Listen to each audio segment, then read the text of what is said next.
Welcome to the Explainer. So, have you ever wondered why an AI can whip up a beautiful poem in seconds, but totally struggles to generate an image in that exact same breath? Well, today we're diving into the incredible efficiency of condensing text and image generation into a single, lightning-fast 16-step process. If you've been curious about how modern AI is finally ditching those clunky, fragmented systems for elegant, unified architectures, you are absolutely in for a treat. Here's our blueprint for today. We're going to cover the multimodal headache, enter Shokwo, the masked diffusion trick, 4 tasks in one, and finally, the model picker. Let's build this ultimate unified model together. Section 1. The multimodal headache.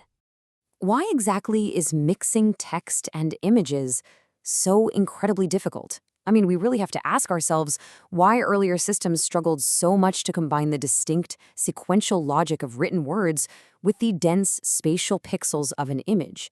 They're basically completely different languages, right? And historically, making an AI fluent in both at the exact same time, well, it's been an absolute nightmare.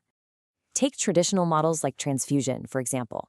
Developers are forced into this really tricky balancing act.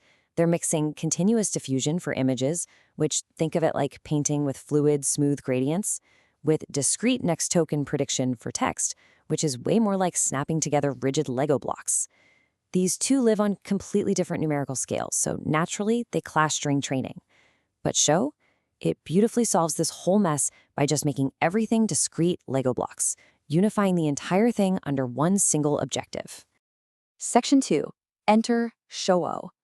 Show is just incredibly elegant because it completely strips away all that complexity we saw in older architectures. It literally utilizes just a single transformer backbone for everything. We're talking one tokenizer for your text, one tokenizer for your images, and, most importantly, one unified loss formulation. It naturally extends that whole concept of predicting the next token into a much broader masked prediction task. So, how does it pull this off? It achieves this unity through a hybrid attention mask. Now, for text tokens, it uses a standard causal mask, meaning, just like your typical LLM, it reads left to right, predicting the very next word. But for the image tokens, it switches things up and allows full bidirectional attention. This means every single part of the image can look around and see every other part of the image simultaneously. And as you can guess, that is absolutely vital for spatial coherence. Section 3. The masked diffusion trick. The real secret sauce here is masked discrete diffusion. Building on the masked JIT concept introduced back in 2022, the model essentially learns during training to predict tokens that have been deliberately hidden or masked out.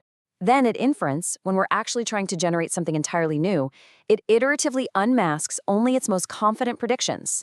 It's basically taking what the BERT model famously did for text understanding and scaling it directly into the realm of image generation. In practice, this happens in 4 straightforward steps. Step 1, we start with a fully masked image, right? Just a total blank slate of special mask tokens.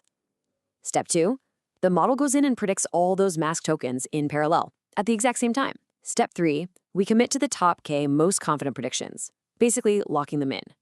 And then step 4, we just remask whatever is left and repeat the whole cycle. By executing these parallel sampling steps, you can literally watch the mask dissolve step by step, right as the image generates.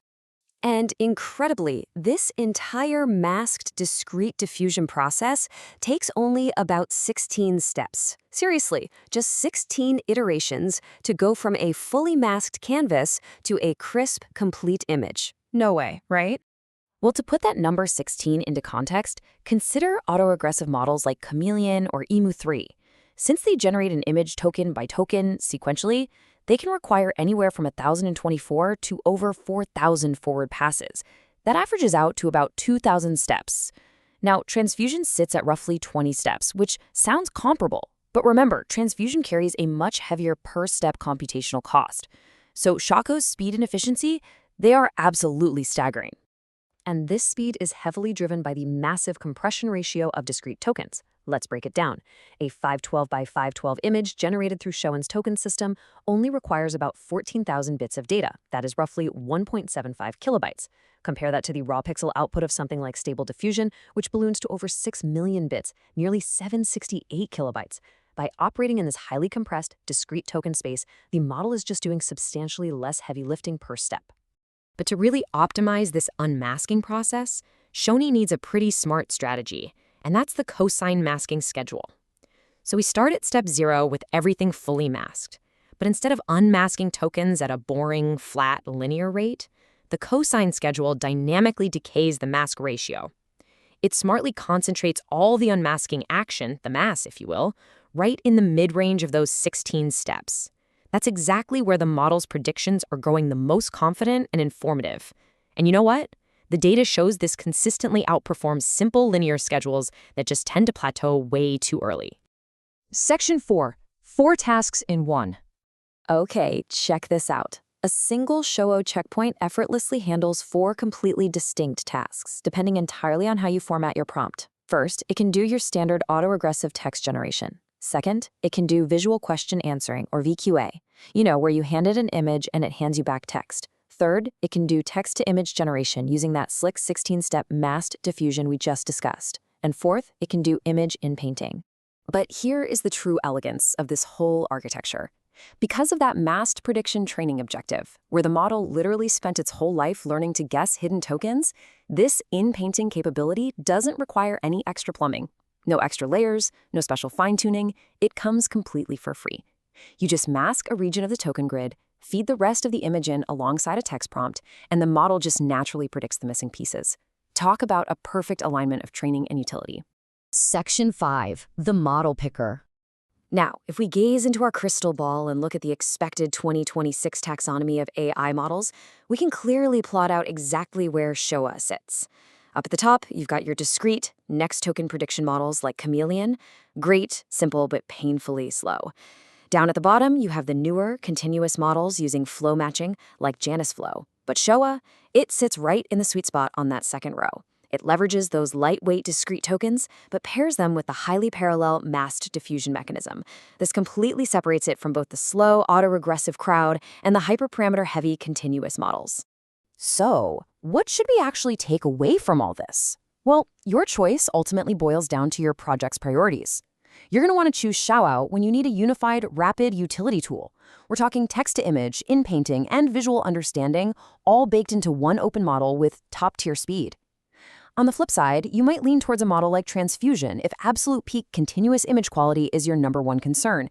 And of course, if you actually have the engineering resources to afford managing all that complex two-loss plumbing. And hey, if you're sitting there wondering if this whole discrete approach actually has legs for the future, the answer is a resounding yes. As the 2025 Show2 follow-up proved, this exact unified architectural pattern scales beautifully. By just swapping in a larger LLM base, a better tokenizer, and slightly refining that mask schedule, the researchers significantly boosted performance. And the best part? They retained the exact same elegant, single transformer framework. All right, I'll leave you with this final puzzle to chew on. We know masked discrete diffusion works its magic over a very carefully scheduled 16 steps, right? But what exactly would break in the model's logic if we tried to rush it? What if we just tried to unmask every single token right there on step 0? Think about how those discrete tokens rely on spatial context to actually make sense of the visual world. Anyway, thank you so much for joining me for this explainer. I really hope this unified approach sparks some brilliant ideas for your next build.